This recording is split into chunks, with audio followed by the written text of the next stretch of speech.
Television was in its infancy. Well, I thought it was just another job, so I took it. Never in my wildest dreams did I imagine what would happen to us. For generations, I Love Lucy has been remembered as pure joy, bright lights, endless laughter, and a cast that felt like family. But before her death, Vivian Vance revealed something that shattered that perfect picture. She had carried the truth for years, a truth hidden behind the laughter, the rehearsals, and the fame. Her confession wasn't just surprising, it was unsettling. Why did she hold it in for so long? And what exactly did she finally admit about one of television's most beloved shows? Stay with us to know. Vivian Vance breaks her silence on I Love Lucy.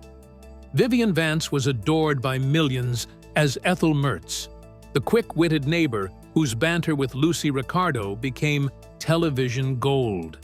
To viewers, she seemed to embody warmth, humor, and loyalty, the perfect counterpart to Lucille Ball's zany brilliance.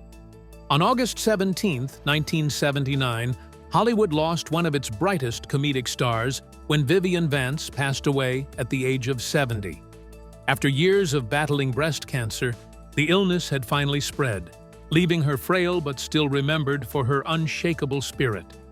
In her final months, she spent quiet days in California with her husband, John Dodds, who remained devotedly by her side until the end. Tributes poured in from across the entertainment world, with Desi Arnaz calling her not only a gifted actress, but also a dear friend, and Lucille Ball weeping as she remembered the woman who had stood by her through triumphs and heartbreak. Vivian's death marked the end of an era, but before she left the stage of life, she made sure to reveal truths about I Love Lucy that changed how fans remembered the show forever. By the time Vivian began sharing these confessions, she was already fighting her most difficult battle. In 1973, she was diagnosed with breast cancer, a disease that spread despite multiple treatments. Chemotherapy and surgeries took a toll on her health, weakening her body but not her spirit. She continued to make public appearances, often smiling through the pain, but those closest to her knew she was living with the knowledge that her time was limited. As her condition worsened, she found herself reflecting deeply on her career and the legacy that had defined her. One of the most striking things Vivian admitted was how different the off-screen world was compared to what fans imagined. For decades, audiences had believed that the cast of the sitcom were just like the characters they played: cheerful, close-knit, and full of genuine affection. But, according to Vivian, that was an illusion crafted for television. The actors may have been professional enough to pull off that illusion, but when the cameras stopped rolling, the atmosphere was far more complicated. There were tensions that simmered quietly, rules imposed by the studio that made life suffocating, and personal battles that no one watching from home could ever have guessed. Vivian herself carried much of that weight. She revealed that she often felt trapped in the role of Ethel Mertz. At first, being cast in such a groundbreaking sitcom was thrilling. It was an opportunity that brought her fame, financial security, and the admiration of millions. Yet as the years went by, the very thing that made her famous became a prison. Her honesty in those final years gave fans a rare look at the cost of comedy. It wasn't just about rehearsals, lines, or pratfalls. It was about the sacrifices an actress made for a role that would both elevate her and confine her forever. Vivian never denied her gratitude for the opportunity, but she also made it clear that the laughter on screen had come at a price. The most shocking truth she exposed came from her on-screen marriage to Fred Mertz, a relationship poisoned from day one. The Secret War with William Frawley. When Vivian Vance first signed on to I Love Lucy, she expected a chance to showcase her comedic talent in a role that would bring her national recognition. What she did not expect was to be paired with William Frawley, a seasoned actor more than 2 decades her senior, as her on-screen husband, Fred Mertz. The decision stunned her. Off-camera, Vivian was vibrant, attractive, and in her early 40s, while Frawley was pushing his 60s with a rough edge that came from years of hard living in Hollywood. The pairing struck her as odd, even laughable, and in a moment of candor, she commented that no one would believe a woman like her would marry a man that much older. That single remark became the spark of a feud that never went out. Frawley, already known for having a quick temper and sharp tongue, took her words as a personal insult. Instead of brushing it off, he carried the resentment with him for the rest of the show's run. From that day forward, their working relationship was marked not by warmth, but by a cold disdain that seeped into every interaction they had behind the scenes. On screen, however, the situation was different. As Ethel and Fred Mertz, the couple provided comic relief as Lucy and Ricky Ricardo's quirky landlords. Their banter, bickering, and occasional teamwork made them a beloved television duo. Audiences adored their chemistry, never suspecting that the laughter concealed bitterness. The truth was that every line delivered, every argument acted out, and every moment of spousal annoyance they portrayed had an edge of reality in it. What fans saw as scripted comedy often came from a well of genuine irritation. Behind the cameras, their relationship never improved. The two exchanged barbed comments, sometimes muttered under their breath, sometimes aimed at one another during rehearsals. Frawley, who had a history of drinking and a reputation for being difficult, often pushed the tension further with sarcastic remarks that stung. Vivian, for her part, refused to back down, and her wit was sharp enough to return fire.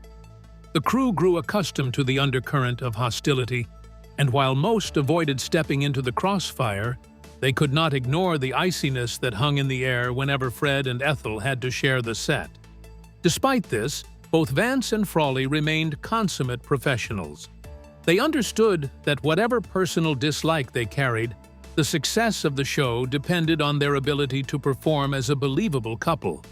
So, they did just that. In front of the studio audience, they bickered with comedic timing that made people roar with laughter.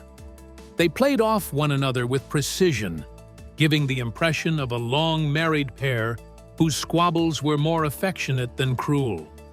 The illusion was so seamless that many viewers believed they must have been friends in real life.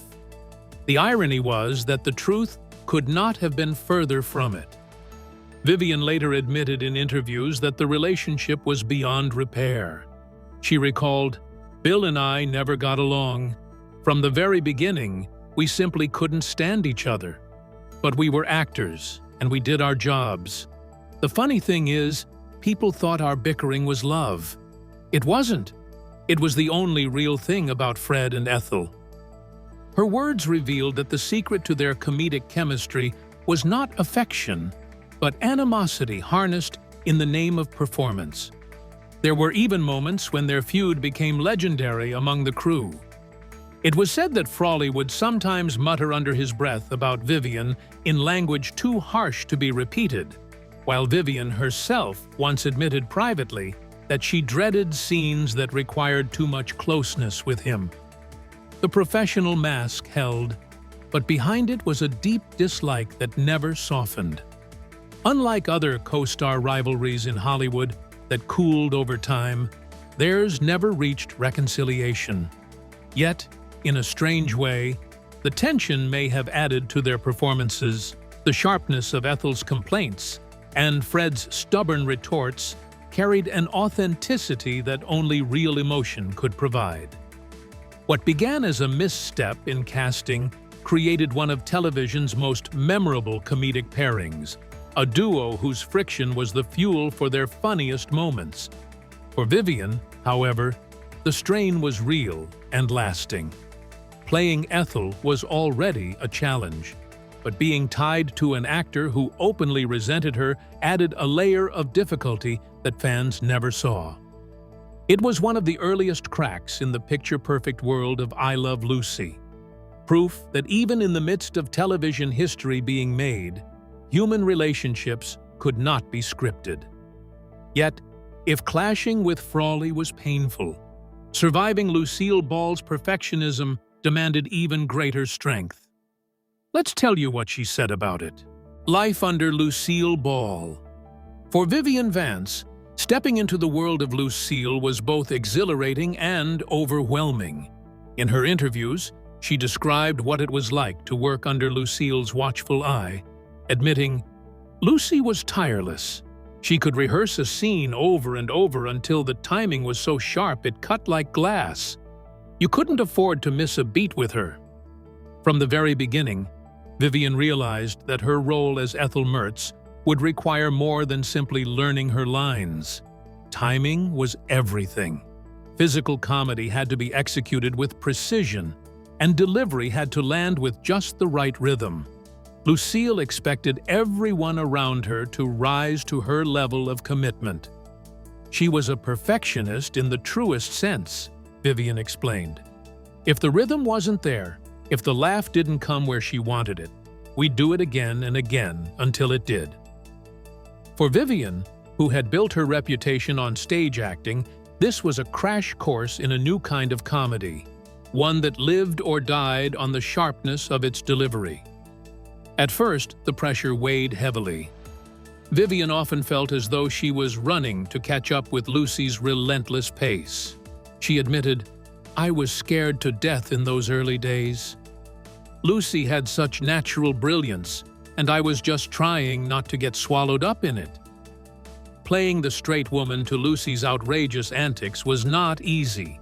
Vivian had to ground the scenes while still keeping her own presence alive, a balance she sometimes felt she struggled to maintain. But over time, the tension began to transform into admiration. Vivian learned to recognize the genius in Lucy's drive and her uncanny sense for what would make an audience laugh. In her candid reflections, she said, "You couldn't help but admire her. She had an instinct for comedy that was unmatched. Being alongside her made me better, even when it was hard."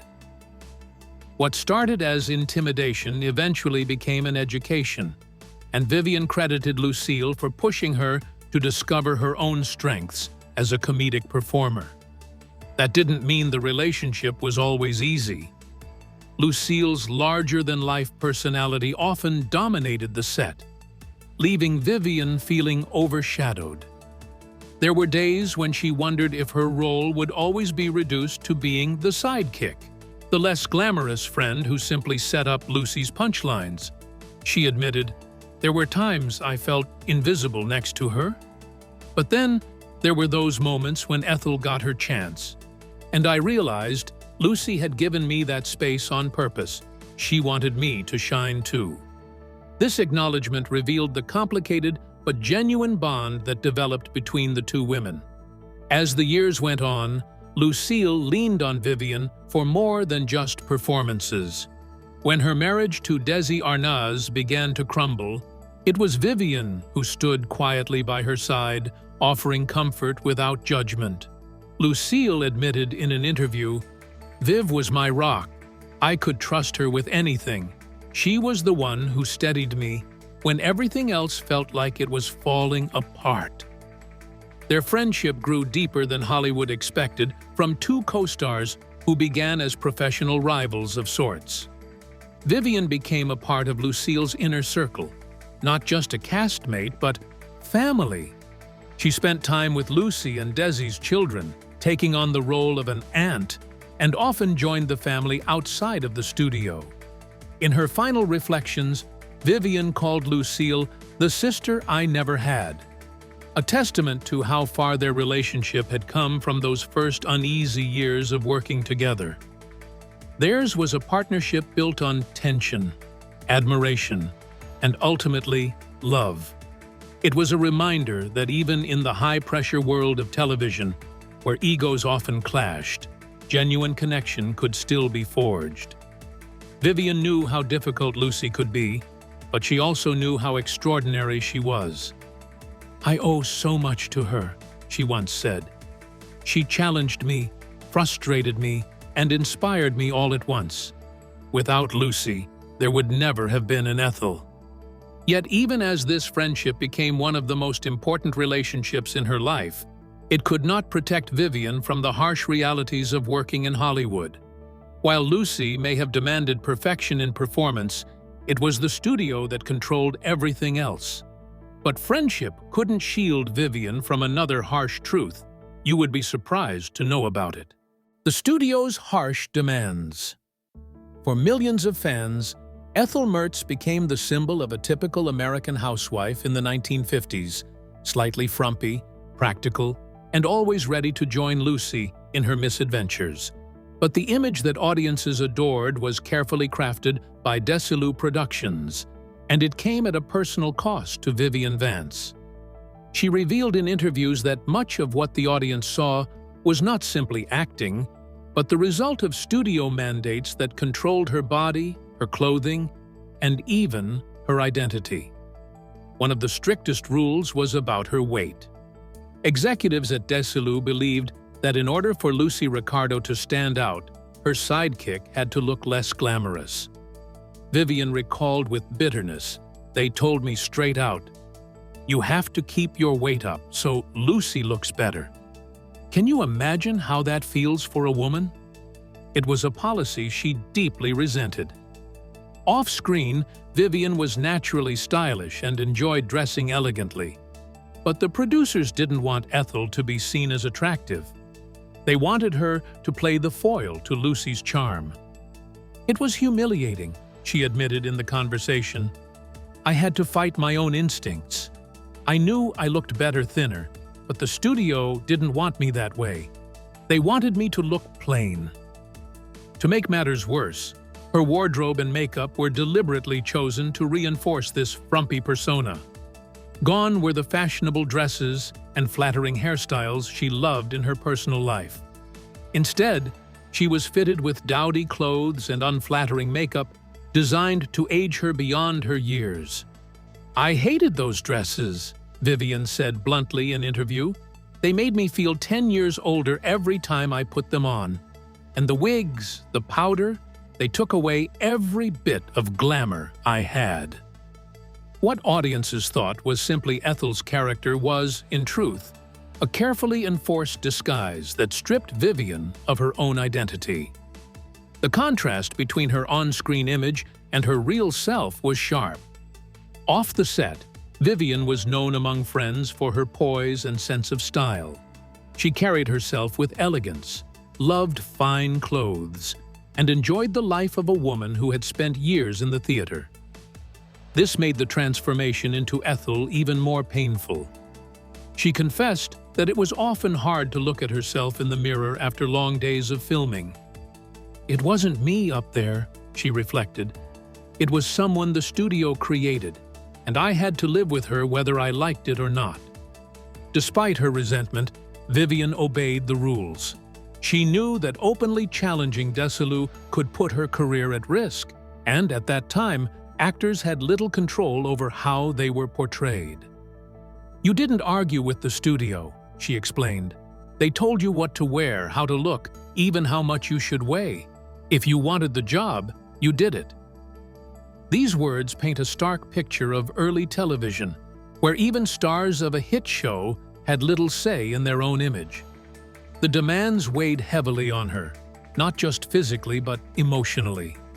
She sometimes felt she was living a double life: Vivian Vance, the glamorous woman, and Ethel Mertz, the dowdy housewife who stole her reflection. The pressure added to her frustration with being typecast, as she found it nearly impossible to convince casting directors that she could play anything other than Ethel. She lamented, "They couldn't see past the apron and the house dresses.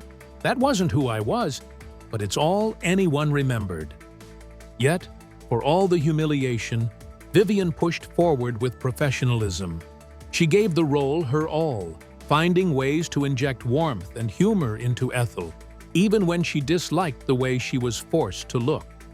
It was a quiet rebellion of sorts. Though the studio controlled her appearance, she made sure her spirit shone through. Audiences may not have seen the woman she truly was, but they felt the heart she poured into the role. And if the image control wasn't enough, the grueling reality of live television brought even more pressure: the exhaustion of live performance. Vivian recalled how demanding the process was. Each episode began with table reads, then moved into full blocking rehearsals that stretched late into the night.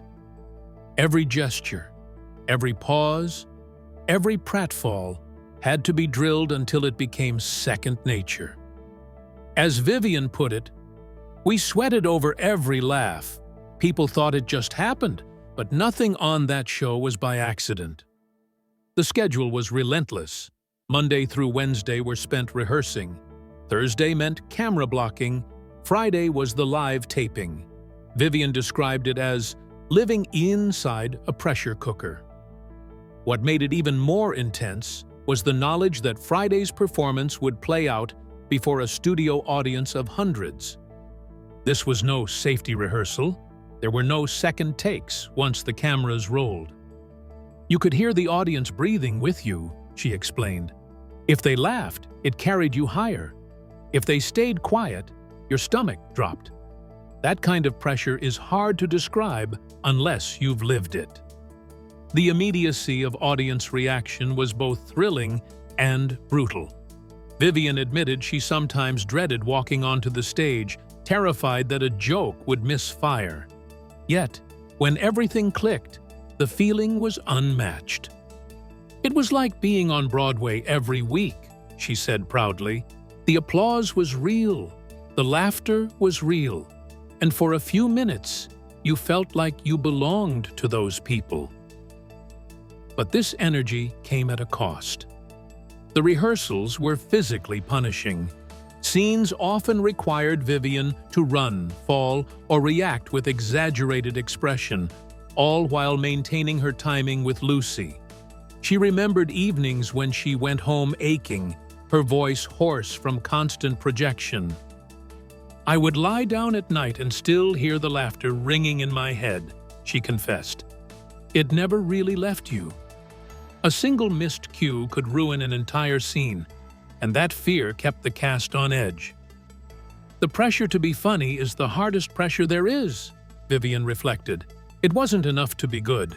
You had to be perfect every Friday night." That pursuit of perfection demanded discipline, but it also wore her down year after year. The role of Ethel Mertz, so carefully constructed for comedy, clung to her long after filming ended. Offers for new projects rarely came, and when they did, they were often roles cut from the same mold. Vivian recognized the irony. "The thing that made me famous also made me invisible," she admitted. Producers didn't see Vivian Vance, they only saw Ethel. Still, she never denied the pride she felt in what they created.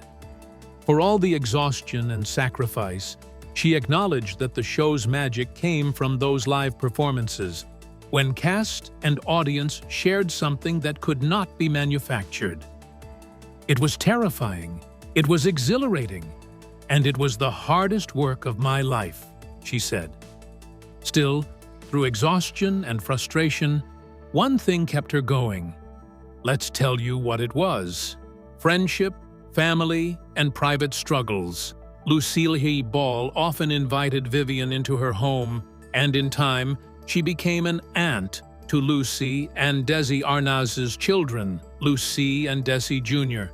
The children adored her, and Vivian treasured the role. "I always felt like part of their family," she recalled warmly in the interview. "Those kids meant the world to me, and Lucy trusted me with them. That's a bond you can't fake." This closeness extended beyond playful afternoons or dinners at the Arnaz home. Vivian was present through the cracks that began to show in Lucy and Desi's marriage. The glamorous couple that America adored was, in reality, fighting bitter battles behind closed doors. Vivian, who was often at Lucy's side during those years, became a quiet anchor. She admitted, "Lucy leaned on me during the hardest times. She could put on a brave face for the cameras, but when the day was over, she needed someone who wasn't going to judge her. I tried to be that person." Lucille herself acknowledged this in later interviews, calling Vivian her rock and the person she turned to when her world seemed to be falling apart. Vivian was steady, patient, and fiercely loyal, qualities that allowed her to step in as more than a co-star. Their bond went beyond Hollywood camaraderie. It was a sisterhood forged under the strain of success and personal heartbreak. Yet while she was a source of strength for Lucille, Vivian privately battled demons of her own. Fame had brought her recognition, but also isolation. She often felt underappreciated, overshadowed by Lucy's towering star power, and boxed into the image of Ethel Mertz. In one candid moment, she confessed, "The audience loved Ethel, but sometimes I wondered if anyone loved Vivian. I felt like I had disappeared behind her apron." This feeling of invisibility haunted her, even as she basked in the adoration of fans who recognized her everywhere she went. Vivian also admitted, "It was like being locked in a room where the walls kept closing in. I couldn't step outside of Ethel, no matter how hard I tried." She fought to find new opportunities, but the industry rarely allowed her to break free. While she did not speak often of her struggles, she acknowledged moments of despair when she felt suffocated by the expectations placed on her. She said quietly, "People think you're living a dream, but sometimes it feels more like a cage." Friends later noted that she carried her pain with grace, rarely allowing the public to see her vulnerability. Still, despite these struggles, the friendship she shared with Lucille remained a lifeline. The two women leaned on each other in ways few could understand. When Vivian's cancer battle entered its final stages, Lucy was among those who stayed close. She later said in a rare moment of public grief, "Losing Viv was like losing a part of myself." It was a tribute that underscored the depth of love and respect between them, a friendship that had endured decades of work, fame, and hardship. Apart from professional struggles, let's tell you how Vivian's personal life was a roller coaster of emotions and losses. Love, loss, and lasting legacy. Behind the laughter that made her famous, Vivian Vance lived a private life filled with both heartbreak and resilience. Her 4 marriages reflected a turbulent journey in search of stability and love, a search that mirrored the challenges she faced in her career. She admitted more than once that while audiences knew her as the quick-witted Ethel Mertz, her real life was far more complicated. Her first marriage came early, before fame had touched her name. In 1928, she married Joseph Danek, a union that seemed promising but lasted only 3 years. Vivian rarely spoke about this period, but she acknowledged later that she was too young, too focused on her ambitions to balance both marriage and career. The Great Depression had made life difficult, and her desire to chase a life on the stage could not be contained by a conventional partnership. "I was restless," she said years later. "I wanted something bigger than the life I had. Joe was a good man, but I wasn't ready to settle." Her second marriage, to George Koch in 1934, offered another attempt at domestic happiness, but it too unraveled within 6 years. By this time, Vivian was fully immersed in the New York theater world, building her reputation as a talented stage actress. The demands of constant rehearsals, travel, and financial instability weighed heavily on the relationship. Friends of the couple noted that her growing ambition clashed with the quiet life Koch preferred. Vivian later reflected, "The theater consumed me. I was hungry for success, and it cost me the marriage." It was her third marriage, to actor and theatrical manager Philip Ober, in 1941 that would leave the deepest scars. On the surface, their union looked stable. They remained together for nearly 2 decades, covering the years of Vivian's greatest success with I Love Lucy. But behind closed doors, the relationship was troubled. Allegations of jealousy and abuse cast a shadow over their years together. Ober's career never reached the same heights as Vivian's, and those close to her suggested that his resentment often spilled into cruelty. Though she did not discuss the details publicly, Vivian once admitted, "It was a marriage filled with storms. I stayed longer than I should have, but in those days, women often did." Eventually, the marriage collapsed, leaving Vivian determined to never again let her private life be dictated by resentment or bitterness. In 1961, she found what she had long been searching for in John Dodds, a literary agent and publisher who valued her for who she was, not just for her fame. With him, she discovered the peace and support that had eluded her in earlier years. They settled in Stamford, Connecticut, and later moved to California, where Vivian could remain connected to her colleagues but also enjoy a quieter life. She spoke tenderly of him in interviews, calling him the kind of man who doesn't compete with you but walks beside you. Dodd stood by her faithfully through her declining health, proving himself a true partner until her final days. Vivian's last years were marked by her battle with breast cancer, a struggle she faced with courage and dignity. Her family honored her memory by donating her Emmy Award to the Albuquerque Little Theater, the stage where her journey had first begun decades earlier. It was a symbolic gesture that tied her legacy back to her roots, reminding the world that, before Hollywood, Vivian was a passionate performer who had dreamed of a life in the arts. Vivian Vance's story forces us to ask, what is the true cost of bringing laughter to millions, and is the price of fame ever really worth it? Share your thoughts on it in the comments.